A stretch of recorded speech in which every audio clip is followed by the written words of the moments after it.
Zack Snyder has been an incredibly divisive individual online in recent years. From deranged groups on the internet who have nothing better to do with their lives than to try to push a flat earth level conspiracy theory about Snyder superfans ruining the DC film universe, among other things, to haters and apologists who to this day argue about Sucker Punch and its value to cinema. Where do you stand on that conversation? On top of all this, we've barely a month removed from Snyder's emergent redemption arc with the release of the Snyder Cut of Justice League on HBO Max, which was good. Now, this may be one of the most controversial opinions I share on this channel, but I actually enjoy Zack Snyder's films. To this day, probably my favorite comic book film rendition of all time is his version of Alan Moore's Watchmen. One of his first films that people really enjoyed was his remake of George A. Romero's Dawn of the Dead. It was a very modern take on the classic zombie flick, fueled by Snyder's style and big bro direction. With his latest film, Army of the Dead, Snyder's actually making a return to that genre. This is his first non-comic book film since Sucker Punch, and it's refreshing to see him do something removed from constant adaptations of films with super people in tights. Originally, this film had been announced back in 2007, but the project was eventually buried by Warner Brothers until being resurrected later in 2019 when Netflix acquired the rights to distribution. Shortly after, Snyder was attached to direct and production moved along swiftly after that. Fortunately for this film's production, most of the principal photography was complete by time 2020 happened, and film production around the world came to a halt thanks to the worldwide COVID-19 pandemic. Surprisingly enough, despite the COVID-19 pandemic and despite the popular online streaming service having the rights to distribution, this film did release in theaters. In fact, it was the first film that I saw going back to theaters after the long hiatus of lockdowns and pandemics and getting vaccinated and all that nonsense. Army of the Dead starts out with a military convoy transporting a super secret payload across the Nevada desert. The convoy suffers a serious wreck courtesy of two newlyweds engaging in some pretty salacious activity behind the wheel of a car. PSA for the audience, please, no texting or other activities while driving, and please keep your eyes on the road. The convoy now halted in its tracks, the newlyweds DOA from their head-on collision, and the super secret payload compromised. The super secret payload, turns out, it was some possibly alien zombie super soldier with superhuman strength and reflexes. After eviscerating what remains of the soldiers of the convoy, it turns its attention to the bright lights of Las Vegas. And so with that, we have the infection of the city of Las Vegas, which sets up the background to our film. One of the more clever and more entertaining parts of the film was the film's opening credits, which served as a sort of prologue for a handful of the characters, which we'll be spending time with for the rest of the film. One of which being Dave Bautista's Scott Ward. He and a group of everyday folk turned mercenaries were part of a team called Lost Vengeance. The team spent the time after the outbreak rescuing unzombified residents and extracting them from the hell that is now Vegas. Like the new hell with zombies that is Vegas, not the overpriced wall-to-wall tourist trap that Vegas kind of is. After the city was closed off though, Scott fell on some hard times. Estranged from his daughter and flipping burgers at a hole-in-the-wall diner. It is this environment that Bly Tanaka, shady casino owner, approaches Scott with a proposition. Get yourself a team together, sneak back into Las Vegas, and steal some $200 million from a vault in the basement of one of his casinos. Well, before the military nukes the whole city, that is. You know, no pressure. Of course, though, Tanaka's true motives are far more nefarious and the zombies are much more than what they seem.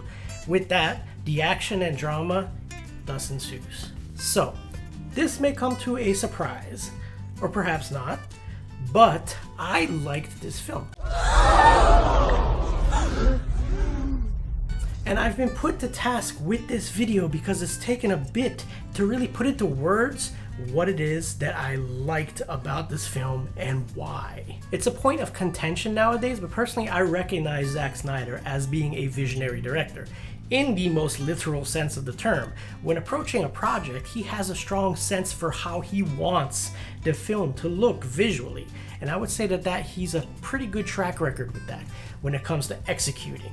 A lot of the criticism his films receive come from the narrative choices that he makes. While Army of the Dead is not without its issues on the narrative front, there is a self-aware simplicity to the film.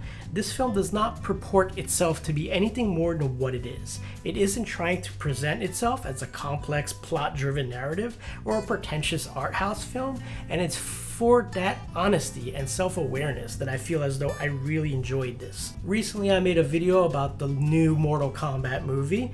That is a prime example of the film with little to no real substantial narrative, and in concert with that, the action was pointless and boring, as opposed to Army of the Dead, which is a strong counterpoint to that example.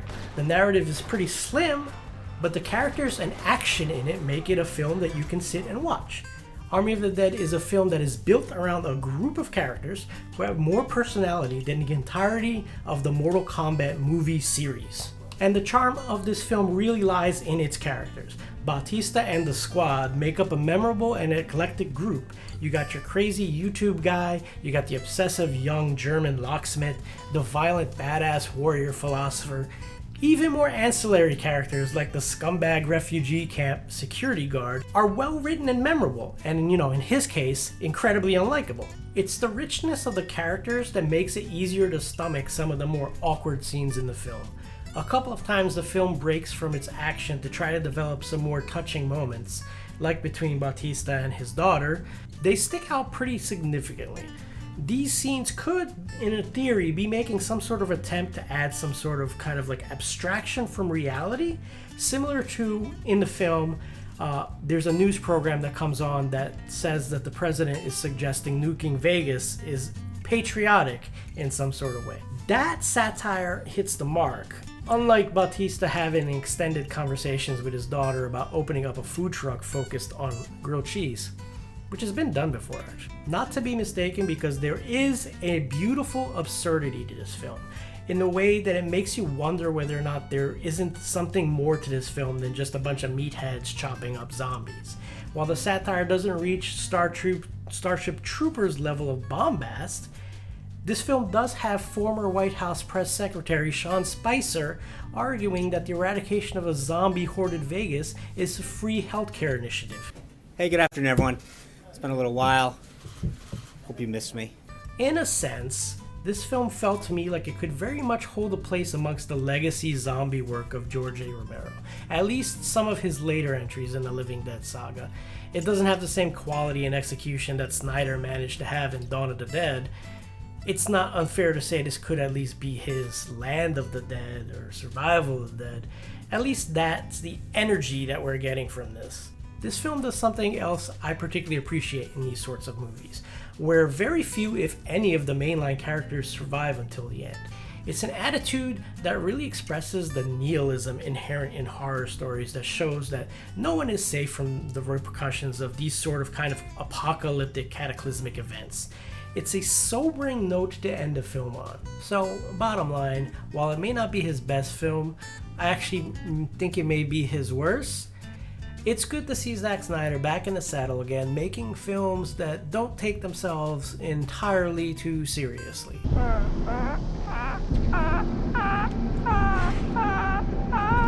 Thanks a lot for watching. Please leave a comment and let me know what you think about the film, about Zack Snyder, about all sorts of drama. Don't forget to like the video and subscribe to the channel, and I will see you next time, guys. Take care.